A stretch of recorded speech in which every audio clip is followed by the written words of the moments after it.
जय हिंद, वंदे मातरम। व्यक्तित्व की उदात्तता एवं भव्यता की ओर धीरे धीरे अग्रसर होने वाले प्यारे युवा वर्ग के न्यारे प्रतिनिधि बंधु, कैसे हैं आप? आशा करता हूं कि आप स्वस्थ, सजग, सक्रिय और खुश मिजाज होंगे। और स्मरण रहे कि आपकी स्वस्थता, सजगता और सक्रियता ही आपके ही नहीं अपितु आपके परिवार, समाज एवं राष्ट्र को नई पहचान देने में मील का पत्थर साबित हो सकती है। इसलिए स्वस्थ, सजग, सक्रिय होकर के आइए इस सेशन में हम जुड़ते हैं, जिसके तहत व्याकरण, हिंदी व्याकरण में आप वर्णमाला के महत्वपूर्ण तथ्यों की कड़ी से जुड़ेंगे। तो वर्णमाला में सबसे पहला है कि वर्णमाला कहते किसको हैं।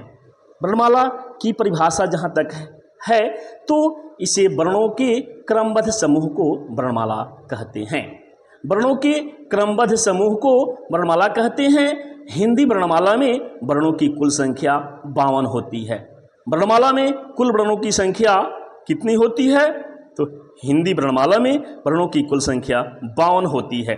इसका संक्षिप्त रूपरेखा हम यूँ देख सकते हैं कि स्वर वर्णों की संख्या 13 है, जिसमें ह्रस्व और दीर्घ मिलकर के 11 हैं और अयोगवाह 2 हैं।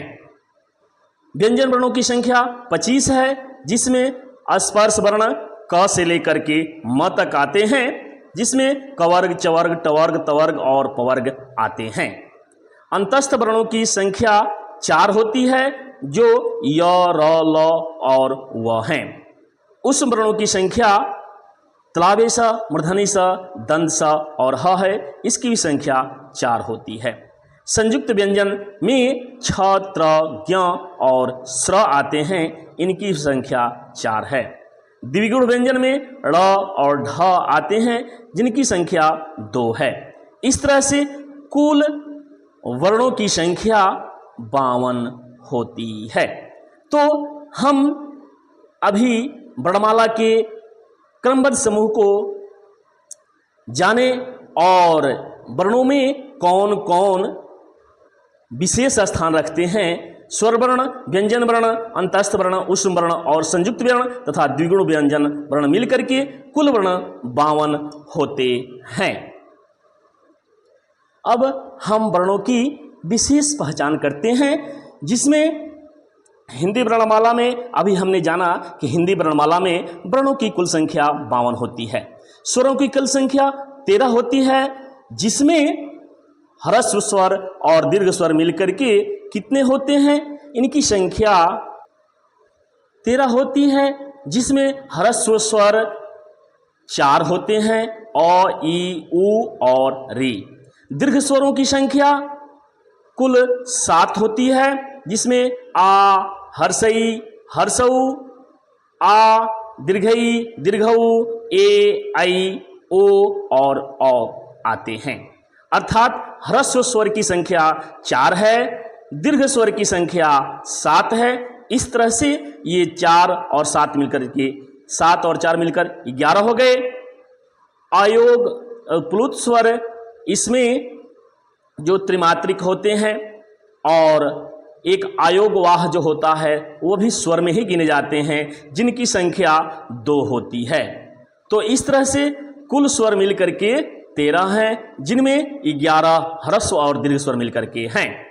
अब स्वरों की जो मूल है, इस तरह से संक्षिप्त में हम देख सकते हैं कि स्वर, मूल स्वर हो गए 11, अयोगवाह, अनुस्वार और विसर्ग होते हैं। 2 ठो अयोगवाह होते हैं, जो पहला अनुस्वार है और दूसरा विसर्ग है। तो 11 और 2 मिलकर के 13 स्वरों की कुल संख्या हो जाती है। तो इस प्रकार हम इस सेशन में वर्णमाला के तहत वर्णों के क्रमबद्ध समूह को वर्णमाला कहते हैं, इस तथ्य को जानें। और दूसरे तथ्य को कि वर्णों की कुल संख्या कितनी होती है? 52 होती है। फिर हम स्वर वर्णों की संख्या, व्यंजन वर्णों की संख्या, अंतस्थ वर्णों की संख्या, ऊष्म वर्णों की संख्या, संयुक्त व्यंजनों की संख्या और द्विगुण व्यंजनों की संख्या के बारे में जानकारी हासिल किए। और ये सभी अर्थात स्वर वर्ण, व्यंजन वर्ण, अंतस्थ वर्ण, ऊष्म वर्ण, संयुक्त व्यंजन और द्विगुण व्यंजन मिलकर के कुल संख्या होती है 52।